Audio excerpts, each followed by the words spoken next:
오늘 우리에게 허락하신 말씀의 제목은 여호와를 송축하라 라는 제목으로 은혜를 나눕니다. 여러분 잘 아시는 영화배우 이한희 씨, 그는 미스코리아 진을 하기도 하였고 천만 배우라고 하는 닉네임이 붙기도 하였습니다. 그래서 세상의 모든 영광을 하나님께 돌리는 그런 CBS 새롭게 하소서에 출연을 하게 되었습니다. 거기에서 간증하는데 이렇게 말합니다. 제 삶에 하나만 남겨놓으면 영성입니다. 이렇게 강조하며 자신의 삶의 핵심은 영성이라고 말했습니다.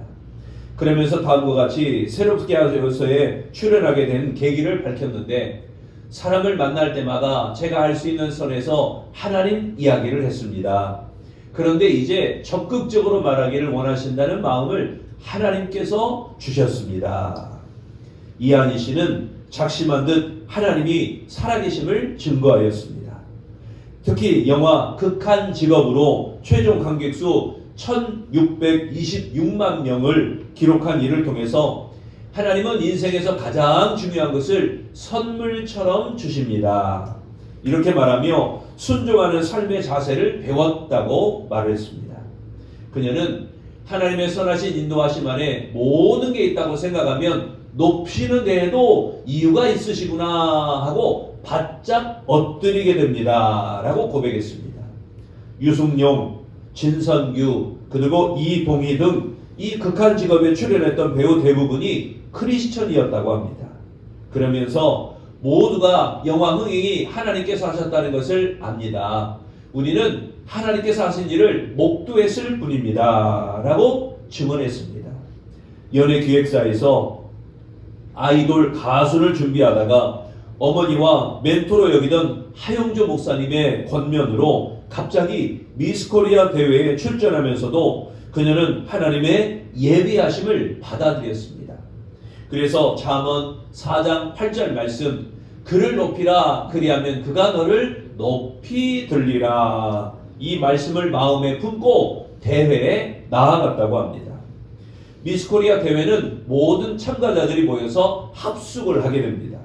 그런데 당시 주최 측 반대에도 예배를 끝까지 드린 일이 일화로 털어놓으면서 대회를 내려놓더라도 예배는 멈추면 안 된다, 이런 결단으로 마지막까지 예배를 이어갔습니다. 이렇게 고백합니다. 이한희 씨는 2006년 미스코리아 선발대회에서 1등인 진의 왕관을 쓰게 되었습니다. 그러면서 고백하기를 하나님께서 매 순간 주시는 비전에 순종하는 사람이었으면 좋겠습니다 라고 자신의 바람을 말하며 하나님의 음성을 멀리 떨어져 있지 않고 음성에 순종하고 제 비전보다 하나님의 비전을 듣고 순종하는 삶을 살고 싶습니다 라고 소회를 밝혔습니다. 배우 이한희 씨, 그녀는 언제나 하나님을 높이며 송축하는 삶을 살아가고 있는 것입니다. 여러분, 감사하는 마음에서 우러나오는 진실한 찬송을 고백하는 아름다운 신앙의 모습을 보여주고 있는 것입니다. 우리도 이렇게 하나님을 송축하시기를 바랍니다. 우리가 아까 예배 전에 불렀던 찬송과 같이 찬양하라 내 영혼아, 송축하라 내 영혼아, 내 안에 있는 모든 것들아 주님을 찬양하고 주님을 송축하라 고백하시기를 바랍니다. 시편 103편은 다윗의 감사 예배 시입니다.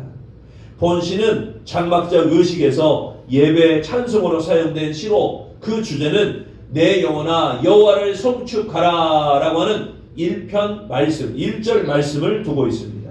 여기에 송축하라 이 말은 히브리어로 무릎을 꿇다 라는 의미입니다. 여호와의 인자하심에 대한 전 우주적 찬양에 대한 촉구로서 다윗은 하나님의 은혜로운 행적을 강조하고 있는 것입니다. 다윗은 자신이 받은 은혜를 생각할수록 하나님 앞에 무릎을 꿇고 찬양하는 것밖에 없다, 이렇게 고백하고 있는 것입니다. 시인 다윗은 하나님의 은택을 잊지 않는 것이야말로 여호와를 송축하는 지름길이라고 강조하는 것입니다. 지금까지 베풀어 주신 하나님의 은총을 잊지 말고 여호와 하나님을 높이며 송축하는 우리 아름다운 성도가 되시기를 바랍니다. 그렇다면 하나님을 송축해야 될 이유는 무엇인가? 첫째, 모든 죄악을 사하시기 때문입니다. 엘리자베스 1세 여왕, 영국의 엘리자베스 1세 여왕을 암살하려고 자객이 궁궐에 들어갔다가 체포되었습니다. 여왕은 자신을 암살하려는 자객을 직접 재판했습니다. 신문을 봤던 자객이 담대하게 말을 합니다. 제가 잘못 고용되어 엄청난 죄를 지었지만 은총을 베풀어 주시기를 바랍니다. 그러자 여왕은 이렇게 물었습니다. 내가 너를 살려준다면 그 대가로 무엇을 하겠느냐? 생명이 경각에 달려있는 순간에 그 자객은 당돌하게 대답합니다. 여왕님, 조건이 있는 것은 은총이 아닙니다. 여왕은 깊이 생각하고 그를 무조건 아무 조건 없이 석방하였습니다.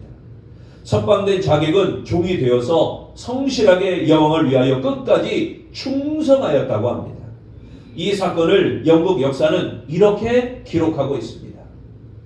여왕에게 그만큼 신실하고 헌신적인 종은 없었다. 전적인 은총의 역사였던 것입니다.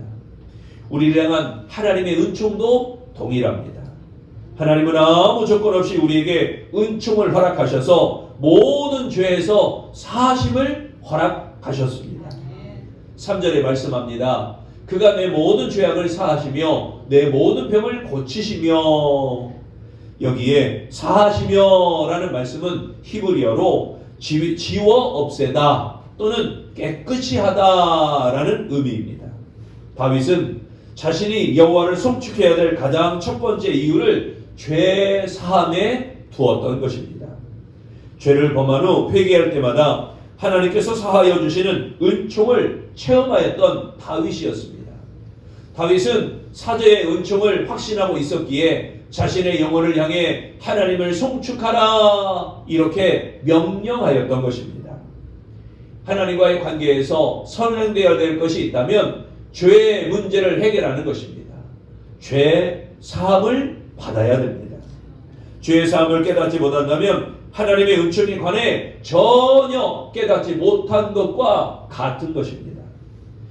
지동설을 주장한 과학자 코페르니쿠스, 그가 이렇게 말했습니다. 나는 바울이 가진 특권을 구하지 않는다. 나는 베드로에게 주신 능력도 구하지 않는다. 나는 다만 십자가에서 강도에게 주신 용서를 구한다. 죄의 사함을 받는 것의 중요성을 강조한 것입니다. 은혜의 시작은 죄의 사함에서부터 시작되어집니다. 우리는 예수님을 믿음으로 죄의 사함을 받고 영생을 누릴 수 있는 은혜를 받은 자들입니다. 그러므로 우리의 죄를 용서하신 여호와 하나님을 소리 높여 송축하시기를 바랍니다. 두 번째, 하나님을 송축해야 될 이유는 모든 질병을 고치시기 때문입니다. 인생의 황금기 30대에 심한 관절염을 앓아 사지가 오그라드는 불국의 몸이 되었던 정인숙 목사님은 자신의 신앙 체험을 모아서 모든 질병을 고치시는 예수라는 책으로 출간하였습니다. 그녀는 목사가 되기 이전 문학지에 등단한 작가였습니다. 인터뷰에서 이렇게 말합니다. 제 작품의 테마는 언제나 상처받고 병든 사람을 그리스도의 사랑과 능력으로 치유하시는 하나님의 은혜입니다. 라며 예수님은 저의 옛날처럼 연약하고 고통받고 있는 사람들과 함께 하시고 역사하십니다. 이렇게 이야기했습니다. 이어서 말하기를 제 이야기가 몸과 마음이 아프거나 삶의 희망을 상실한 사람들에게 새 힘과 용기를 줄 것으로 기대하고 있습니다. 그는 극심한 고통과 두려움과 고독과 싸워야만 했습니다. 그녀에게 삶은 지옥 그 자체였습니다.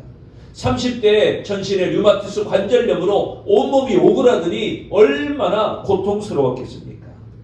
산후 여독으로 류마티스성 관절염을 앓았습니다. 민간요법을 잘못하여 병을 키웠고 대소변을 받아낼 정도로 충증이 됐어요. 이로 인해 이혼을 해야 했고 모든 것에 대해 증오심만 가득 차 있었을 때 부흥회에 가서 예수님을 만났습니다. 흔들거리는 택시 안에서 관절이 아파 비명을 지르며 달려간 정인숙은 결국 치유의 하나님을 만나게 되었던 것입니다. 부흥 강사의 기도를 받고 통증이 줄어드는 체험을 하게 되었습니다. 그리고 기도의 문이 열렸습니다. 성령과 방언으로 기도했습니다. 그러면서 예수님은 오늘 이 시간에도 역사하신다는 것을 깨닫게 되었다는 것입니다. 그리고 이렇게 말합니다. 하나님을 뜨겁게 만난 뒤 병들고 꼬부라져 버린 몸이지만 다시 일으켜주신다면 주님을 위한 삶을 살겠노라고 눈물을 흘리며 소원했지요. 성경을 읽으면서 놀라운 세계에 빠지게 되었고 통증 대신 기쁨과 감사, 소망이 솟아났어요. 성경을 수십 독하면서 예전과 전혀 다른 세계가 열리는 것을 체험했습니다. 정인숙 목사는 스스로의 몸을 향해 강력하게 명령했습니다. 다 같이 부르짖습니다. 관절을 아프게 하는 병은 떠나라. 자신에게 하나님이 주신 권세와 능력이 있음을 믿었기 때문입니다. 기도하는 가운데 가슴에 붙어만 있었던 팔이 서서히 내려오고 무릎으로 걷고 일어나 기커는 기적이 일어나게 되었던 것입니다. 하나님의 은혜와 치유로 일어나 걷게 되었습니다. 악한 질병을 치유하신 주님을 경험하게 되었던 것입니다. 그녀는 서원한 대로 신학대학원에 진학하여 졸업하게 되었고 목회자의 길을 걸으며 하나님을 송축하는 삶을 살아가고 있는 것입니다. 3절을 다시 봅니다. 그가 내 모든 쇠약을 사하시며 내 모든 질병을 고치시며, 여기에 고치시며 이 말씀은 히브리어로 수선하다 또는 고치다 또는 치료하다라는 의미입니다. 원형에서 파괴되어 변질된 것을 바르게 고친다는 것을 암시하는 동사입니다. 움직인다는 것입니다. 여호와의 치료는 망가진 것을 온전하게 회복시킨다는 것을 나타내고 있습니다. 하나님은 우리를 창조하신 분이시기에 우리의 체질, 우리의 몸, 우리의 모든 상태를 잘 아십니다. 하나님 우리를 흙으로 지으셨기에 우리가 진토임을 잘 아시는 하나님이십니다. 나의 체질과 나의 마음을 온전히 고칠 수 있는 분은 창조주 하나님이십니다. 우리는 하나님의 치료하심을 입고 사는 존재들입니다. 모든 질병으로부터 치유되고 회복되며 보호받고 살아가도록 하나님께서 은혜를 베풀어 주십니다. 하나님 오늘도 치유의 은혜를 통하여 죄와 사망이 지배하는 세상에서 하나님의 자녀들이 예수 그리스도의 생명으로 회복을 맛보게 하시는 것입니다. 하나님이 베푸시는 은혜로 모든 질병을 고치시는 여호와 하나님을 송축하는 아름다운 성도 되시기를 바랍니다.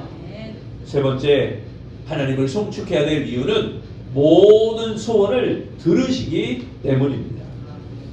한 노인이 미시시피강에서 낚시를 하는데 어느 소년이 다가와 말을 건넵니다. 그러자 노인은 심심하던 차에 친절히 대답해 주었습니다.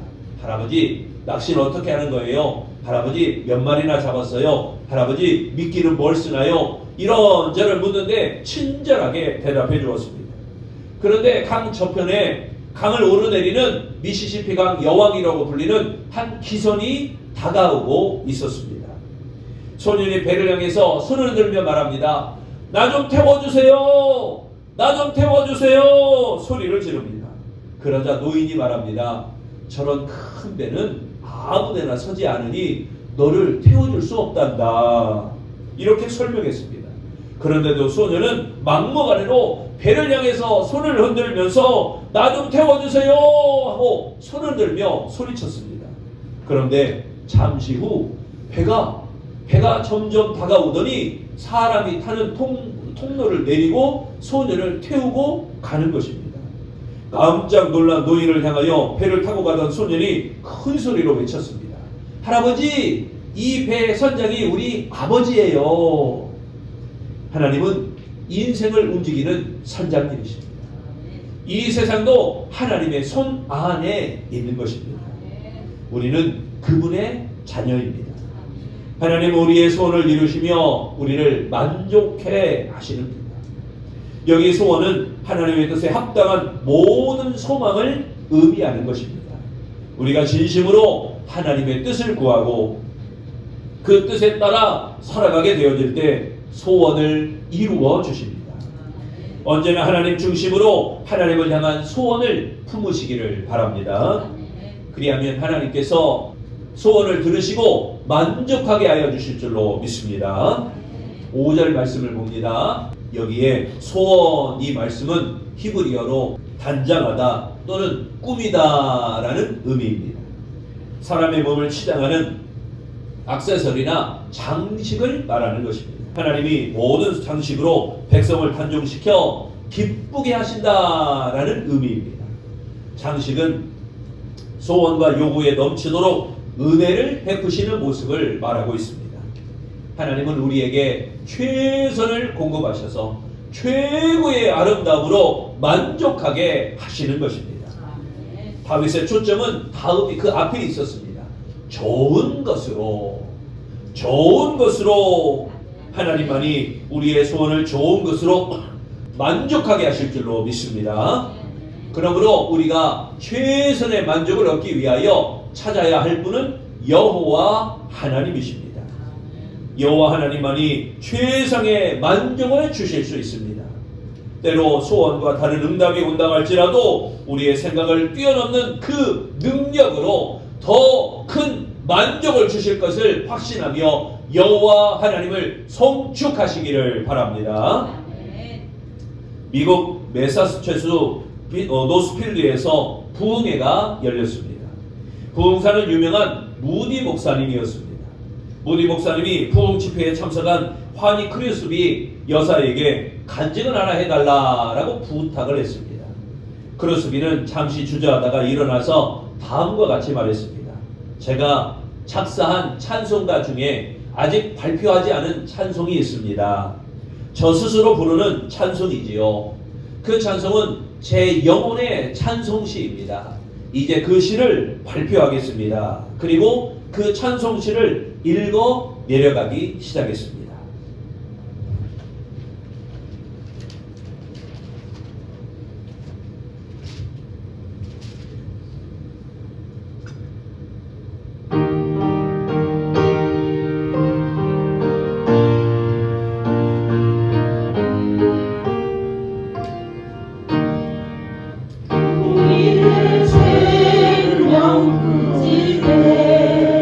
여전히 찬송하리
내 눈물 밝게 걷다가 주께서 문을 여실 때 이 영혼 들어가겠네.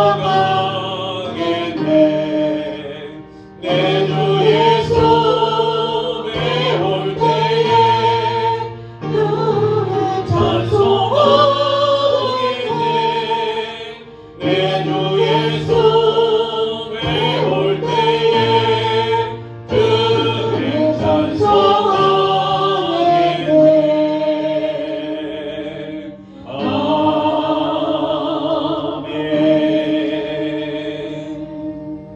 찬송가 608장이었습니다. 크로스비가 영혼의 찬송시를 읽어 내려갈 때 무디를 비롯한 모든 회중들이 영의 눈이 열리며 천국을 바라보고 뜨거운 눈물을 흘렸다고 합니다. 크로스비는 영혼의 찬송시로 눈을 감고 살면서도 날마다 하나님을 송축하였습니다. 크로스비는 자신의 삶을 돌아보며 이렇게 고백합니다. 나는 85년을 살아오면서 한순간도 사람에 대한 원한이나 분노를 품은 적이 없었습니다. 왜냐하면 나는 항상 좋으신 하나님과 그분의 무한하신 자비를 믿기 때문입니다. 그분은 나를 성별시켜서 그의 일을 하게 하셨습니다. 나에게 베푸신 많은 축복을 기억할 때 어떻게 감히 불평할 수 있습니까? 크로스비는 불행한 환경 중에서도 하나님을 송축하며 살았던 행복한 사람이었습니다. 사랑하는 성도 여러분, 기쁠 때나 슬플 때도, 건강할 때나 아플 때도, 감사하거나 불평할 때에도 언제나 평생토록 하나님을 송축하시기 바랍니다. 오직 하나님만 송축하며 높이십시오. 여호와 하나님은 송축 받으시기에 합당하신 분이십니다. 하나님은 우리의 모든 죄악을 사하시기에 송축 받으셔야 합니다. 하나님은 우리의 모든 병을 고쳐주시기에 송축 받으셔야 합니다. 하나님은 우리의 소원을 만족하게 하시기에 송축 받으셔야 합니다. 하나님은 죄사함과 신유의 은총과 만족하며 주시는 여호와 하나님이시기에 기쁨과 영광과 감사로 그 여호와 하나님을 더욱 송축하며 사랑하는 우리 아름다운 성도들이 되시기를 축원합니다. 기도하겠습니다. 여호와 하나님을 송축합니다. 우리의 모든 죄악을 사하신 하나님, 우리의 모든 질병을 고쳐주신 하나님, 우리의 소원을 만족하게 하신 하나님, 우리의 송축 받으시기 합당하신 하나님을 더욱 높여드리오니 주님, 찬양받기에 합당하신 주님을 향하여 아름다운 열정을 품어 주님께 나와 기쁘게 경배하며 찬양하는 아름다운 성도, 아름다운 신앙, 아름다운 삶이 되도록 축복하여 주옵소서. 찬양받으시기 합당하신 예수님 이름으로 기도합니다. 아멘.